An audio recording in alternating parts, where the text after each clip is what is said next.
Hello everyone, my name's Stephen Yellin. I am the founder of the Fluid Motion Factor program.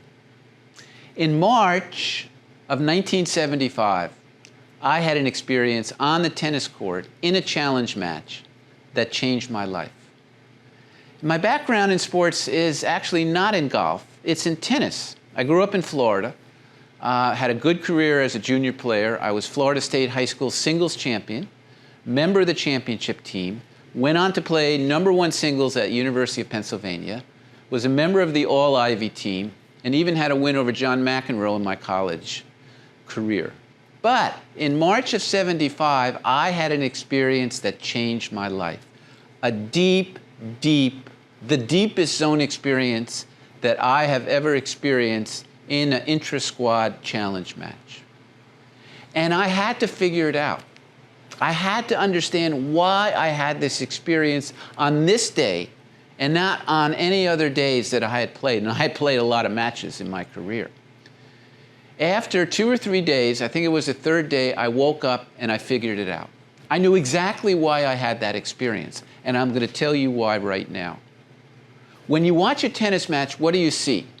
You see one person hit a tennis ball, then another person hit a tennis ball. So you can define tennis as a series of shots, a series of motions. But what else is going on?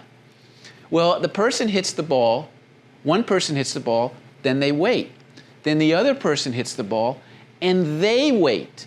So if you switch your attention from the person that is hitting to the person that is waiting, though you wouldn't do this, but if you did, you can define tennis as a series of waitings, or a series of gaps. And as it turns out, fascinatingly enough, the quality of that gap will determine the quality of the shot. If there's an imbalance in the gap, that imbalance is going to show up in a split second in your motion, forehand, backhand, serve, whatever, volley. And what do I define? What do I define as imbalance? I define imbalance as how you are experiencing time. In the ultimate discussion, it's the experience of time which controls the motion, any motion. And if you're experiencing time normally, no imbalance, then you're going to, 9 times out of 10, you're going to have a very fluid motion. If time gets distorted in that gap on that tennis court, how does it get distorted? It gets distorted by over-anticipating something that has not yet occurred, even if it's going to occur in a fraction of a second. So when time gets distorted, you have an imbalance in the gap, and that imbalance is going to show up in the motion. Let's switch to golf. Let's switch to golf. When you generate a motion in golf, when you swing in golf, there are 2 doors that are going to oversee your motion. One of these 2 doors.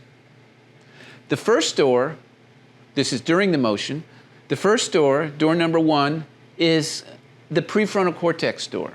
Prefrontal cortex is the discriminating intellect in your brain physiology. It oversees all processes in the brain. It's also called the CEO of the brain. You don't want door number 1 to be active and overseeing your motion when you swing a golf club. That's when you micromanage. That's when it feels like you're overthinking. That's when it feels like you can't release the club and you're guiding the club. Also, usually you go into crisis management on the way down. You know that feeling. You know that space is not a good space. Door number 2 is overseen by the cerebellum. The cerebellum is the genius in the brain physiology when it comes to motion. It does 2 things. 1, it smooths out a motion, and 2, it has the ability to self-correct emotion.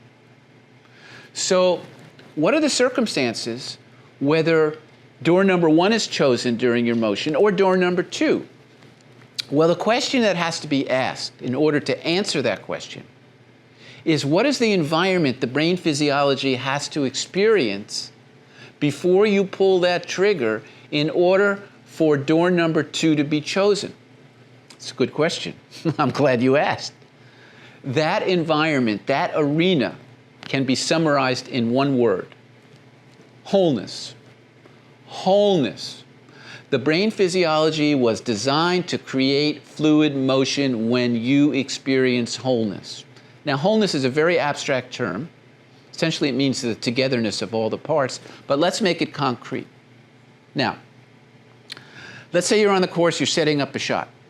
When you're setting up a shot, you take into consideration all the elements of the shot: the lie, the wind, the temperature, where you are on the round, what club you want to hit, how you want to hit it.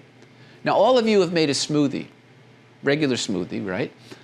And when you make a smoothie, what do? You put a banana, raspberry, strawberry, you hit the blend button. Now, after you hit the blend button, if you could see the outline of the banana, you do not have a smoothie. So we're going to make a golf smoothie. We're going to put all these ingredients into a blender. If right before you pull a trigger, you haven't made a golf smoothie, meaning one element is overshadowing another element, don't hit it right, don't hit it left, don't hit it short, then you do not have a threshold level of wholeness. You've broken wholeness, and chances are door number 1 is going to be chosen. But if right before you pull that trigger, you have made a good golf smoothie, meaning all the elements of the swing of the shot are completely mixed together evenly, then chances are door number 2 is going to be chosen.